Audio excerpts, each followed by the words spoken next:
In the unassuming apartment blocks of Świętochłowice, a small industrial town in southern Poland's Silesian voivodeship, life moved at a steady, predictable pace through the late 1990s. Families knew each other by sight, exchanged polite greetings in stairwells, and respected the boundaries of private homes. It was into this ordinary setting that a mystery quietly took root, one that would remain hidden for nearly 3 decades. Mirella was a typical 15-year-old in 1998. She attended a local high school, walked the familiar streets to classes, and was remembered by former school staff, as later quoted in Fakt, as an unremarkable but pleasant student with no recorded issues.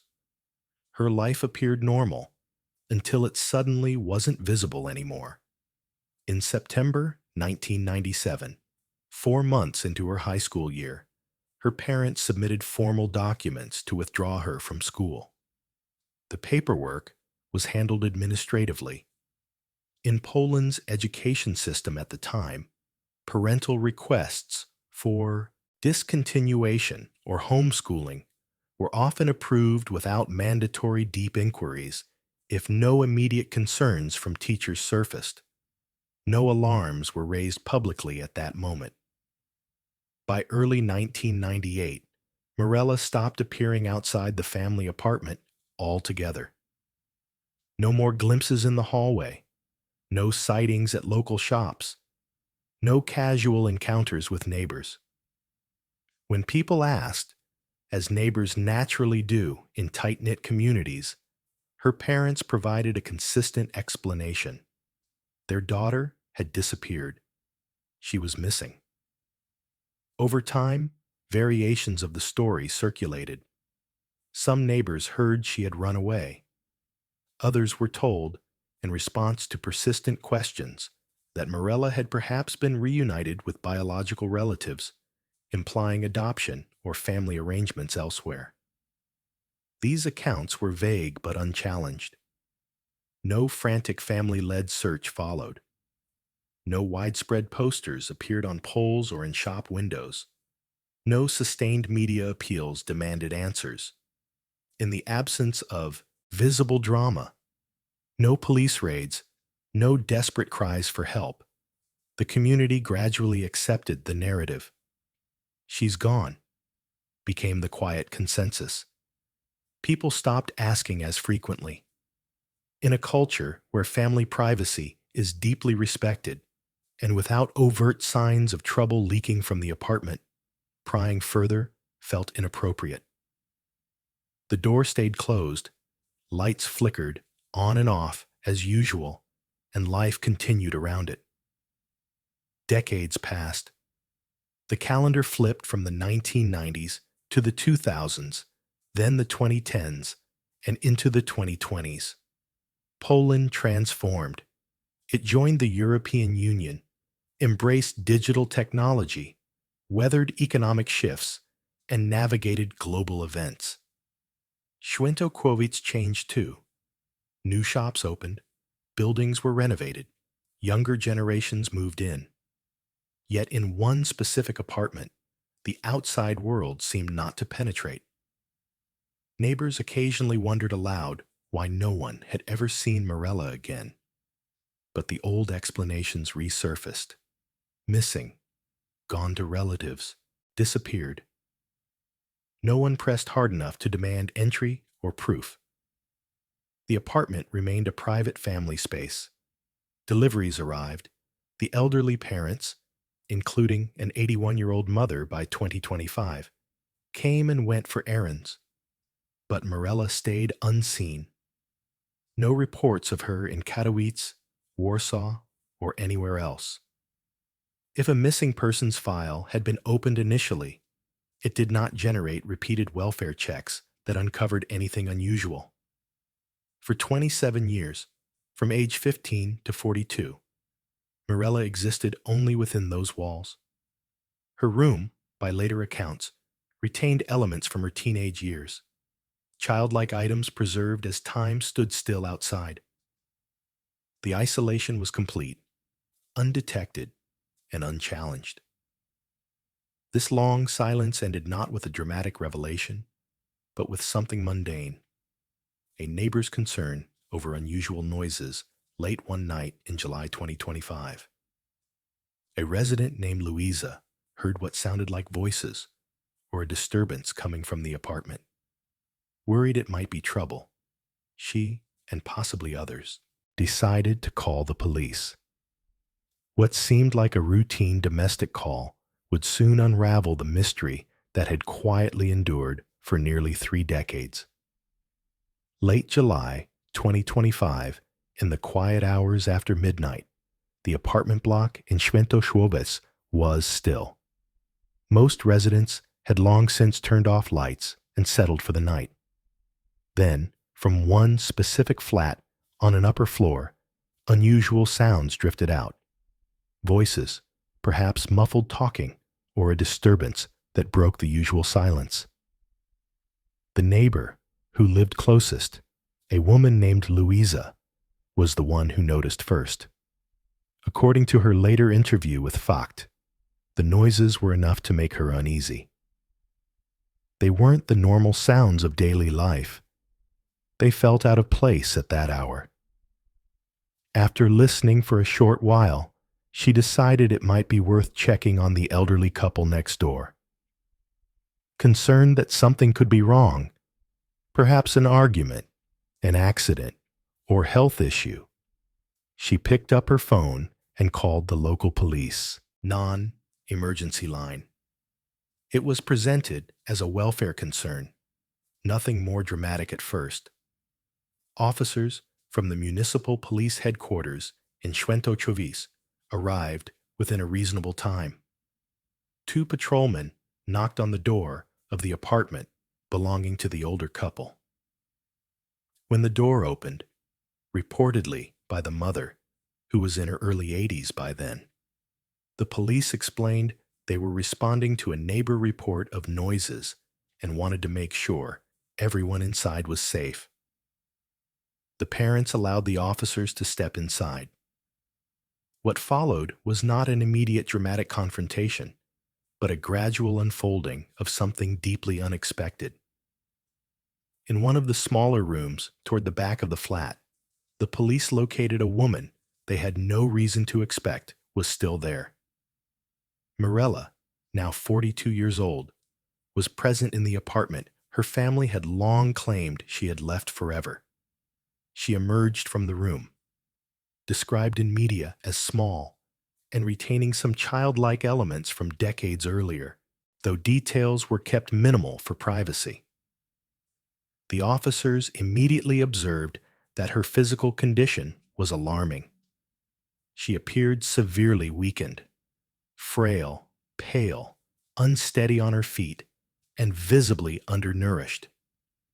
Neighbors who caught brief glimpses during the subsequent events later told journalists she looked far older than her age. Her body had clearly suffered from prolonged lack of proper care, sunlight, and movement. The police did not treat this as a simple welfare check anymore. They quickly assessed that Mirella needed urgent medical help. According to reports compiled from police statements and neighbor accounts in Fakt and Super Express, both Mirella and her mother initially told the officers that everything was fine, that there were no problems, and that no intervention was necessary. Mirella herself reportedly said she was not in any danger and did not want to leave. Despite those assurances, the officers exercised their authority to ensure her safety. They insisted on calling an ambulance. Paramedics arrived shortly afterward. The rescue was handled with care. Mirella was supported and assisted out of the apartment. Photos later shared by aid organizations, such as pomagam.pl, and referenced in Polish media, showed emergency personnel guiding her toward the waiting vehicle. Images focused on the humanitarian effort rather than sensational detail. She was transported directly to a nearby hospital for immediate evaluation. Emergency room doctors conducted a rapid assessment. The findings were grave.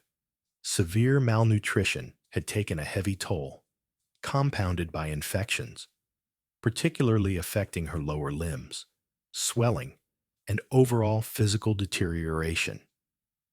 Medical staff determined that without prompt treatment, her condition could have become fatal within days, primarily due to the risk of sepsis from untreated infections and the cumulative effects of immobility and inadequate nutrition.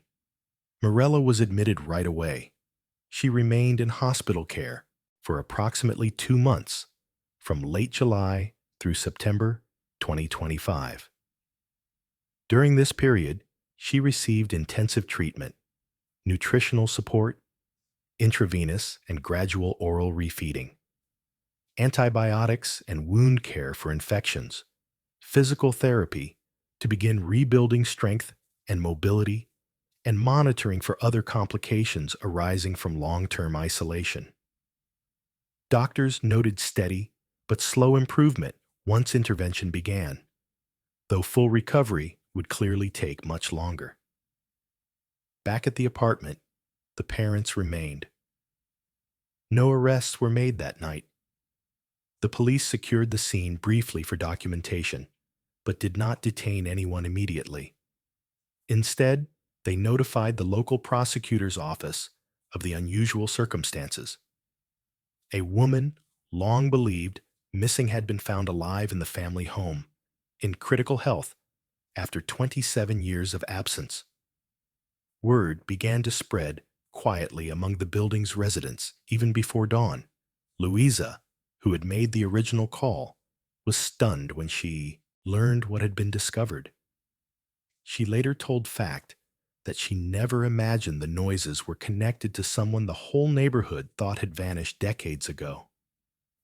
Other neighbors who woke to the sight of police cars, an ambulance, and paramedics carrying someone out felt a mix of confusion and horror. Whispers started, "Is that Mirella, the girl who disappeared? She was here all this time?" By morning, the story had begun leaking locally. A few people posted on community forums or messaged friends in town. But the full public explosion did not happen immediately. It would take until October 2025, when Polish media outlets like Fakt published in-depth features with neighbor interviews, photos from the fundraiser, and official statements, for the case to become national news. In those first hours and days after the rescue, the focus remained on Mirella's survival. Hospital staff worked around the clock to stabilize her. Social services from the Świętochłowice Center were contacted to begin assessing her long-term needs. The apartment was no longer just a family home. It had become the center of an unfolding investigation. The night that started with a neighbor's concern over strange sounds had ended with the reappearance of a woman the world had assumed was lost forever. What had happened inside those walls during the intervening 27 years? Why had the parents maintained the story of disappearance? And most importantly, what would Mirella herself say about it all?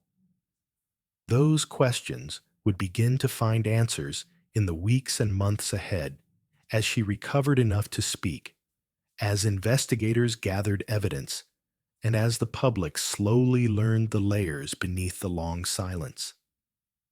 Once Mirella had been stabilized in the hospital and the initial shock of her reappearance began to settle, the most pressing questions turned inward.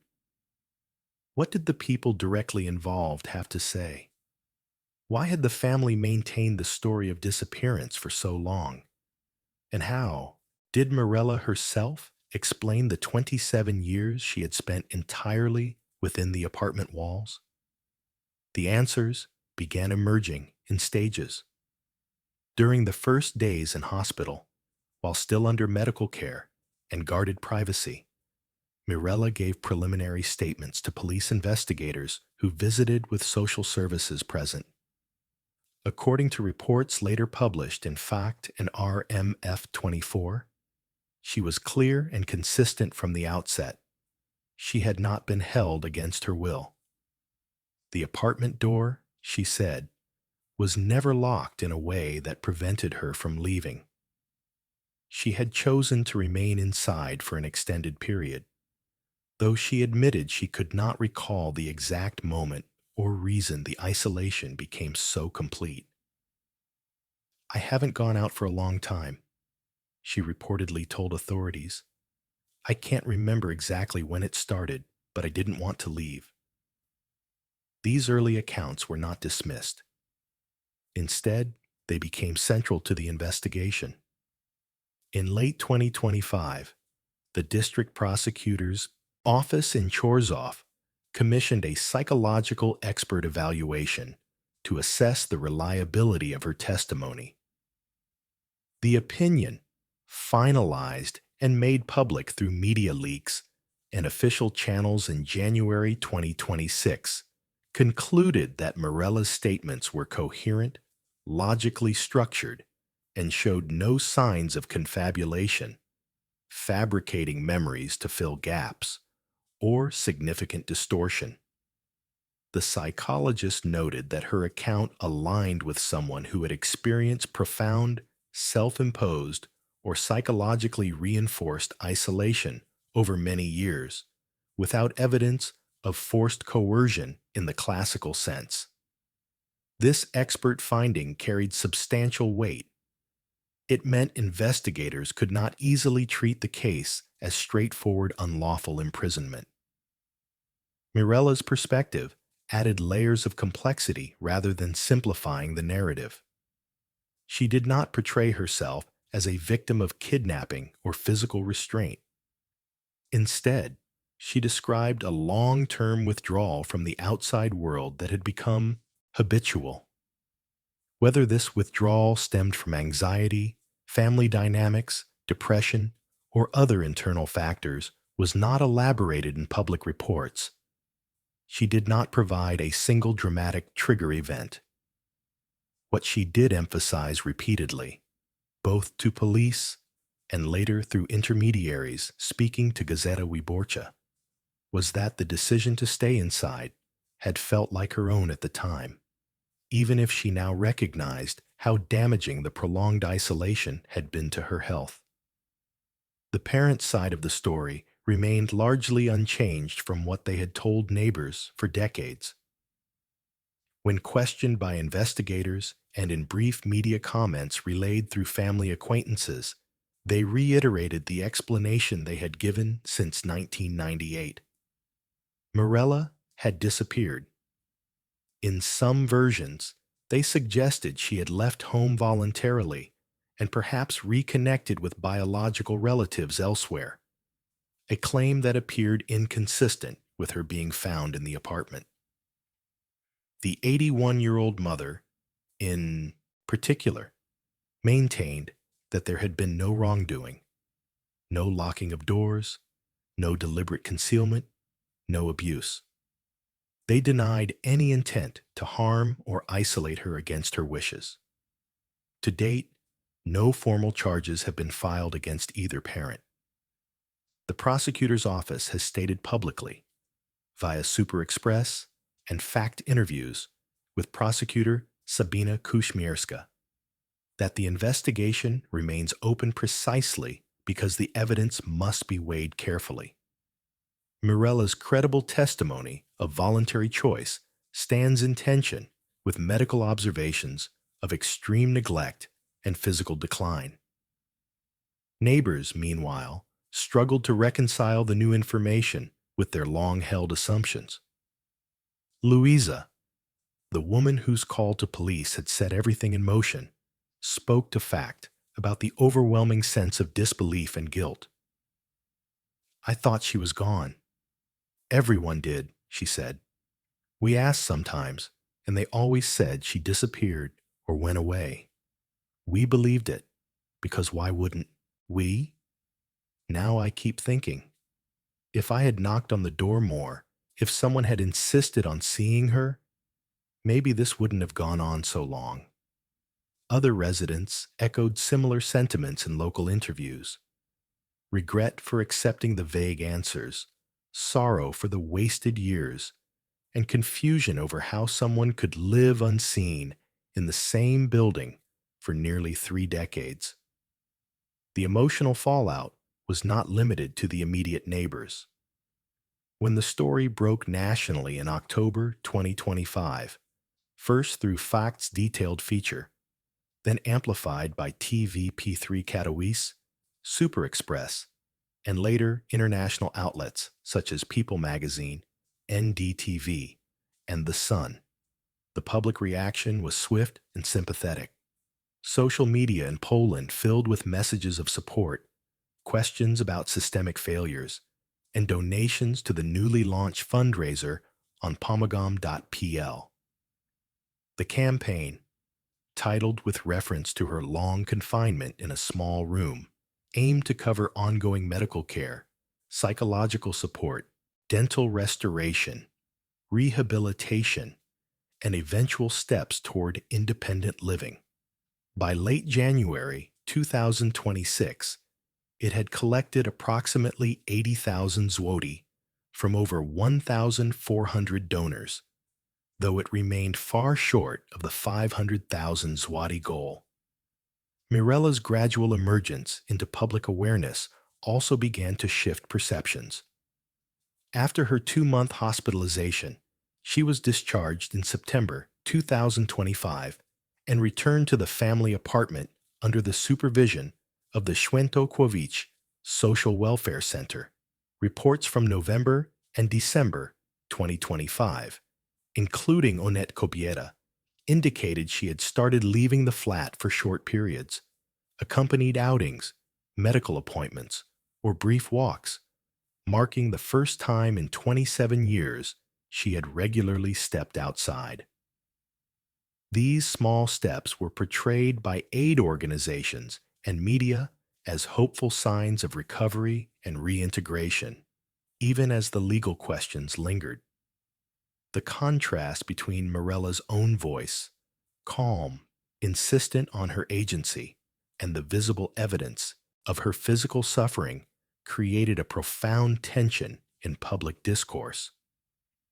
Many commentators and ordinary people expressed difficulty reconciling her statements with the reality of severe malnutrition, infections, and immobility that had brought her to the brink of death. Yet the psychological evaluation upheld the credibility of her account, reminding everyone that long-term isolation can involve complex psychological mechanisms that do not always fit neat categories of victim and perpetrator. By early 2026, the case had settled into a state of uneasy waiting. Prosecutors continued gathering evidence, awaiting the final medical expert opinion that could clarify whether her deterioration resulted from deliberate neglect, passive acceptance, or other dynamics. No dramatic arrests or indictments had occurred. Mirella, meanwhile, focused on healing, physically through therapy and nutrition, emotionally through support services, and socially through tentative re-entry into the world she had left behind as a teenager. The voices in this story, Mirella's measured assertions, her parents' persistent denials, the neighbors' regretful reflections, illustrate how deeply personal and ambiguous such situations can be. They also underscore why the investigation has proceeded so cautiously. Truth in cases of extreme isolation rarely emerges in black and white terms. However, the investigation did not close. Prosecutors continued to await a separate medical expert opinion, expected to arrive in the coming weeks or by February 2026. This assessment would examine the causes and timeline of her severe physical deterioration, chronic malnutrition, untreated infections, particularly on her legs, mobility loss, and overall frailty, to determine if these conditions stemmed from deliberate neglect passive family dynamics, or other factors that could meet the threshold for criminal liability. Until this key piece arrived, no final decisions on charges were made. As of late January 2026, the parents had not been formally accused, and the case remained open with ongoing evidence gathering. While she remained in the family home, the involvement of social services ensured oversight and options for alternative living arrangements if needed or desired. Community support played a crucial role in this phase. The fundraiser launched on pomagam.pl shortly after the story broke. By late January 2026, it had gathered approximately 80,000 zloty from over 1,400 contributors toward an ambitious 500,000 zloty goal. Funds were earmarked for ongoing medical expenses, rehabilitation equipment, psychological sessions, dental work, and preparations for potential independent housing or assisted living. Well-wishers from across Poland and internationally expressed solidarity, with many messages highlighting compassion for Mirella's suffering and hope for her future autonomy. Mirella's case forces uncomfortable reflection on broader issues in Polish society and beyond. How easily long-term domestic isolation can hide in plain sight when families are private and no one raises persistent alarms. How administrative processes in the 1990s, school withdrawals without mandatory follow-up, sometimes failed to catch early warning signs. How psychological dependency, anxiety, or habit can lead to self-reinforcing withdrawal that outsiders misinterpret or overlook. How crucial it is to listen carefully to the person at the center, whose voice, even when complex, deserves to be heard and taken seriously. If you've followed this story with us, thank you for staying until the end.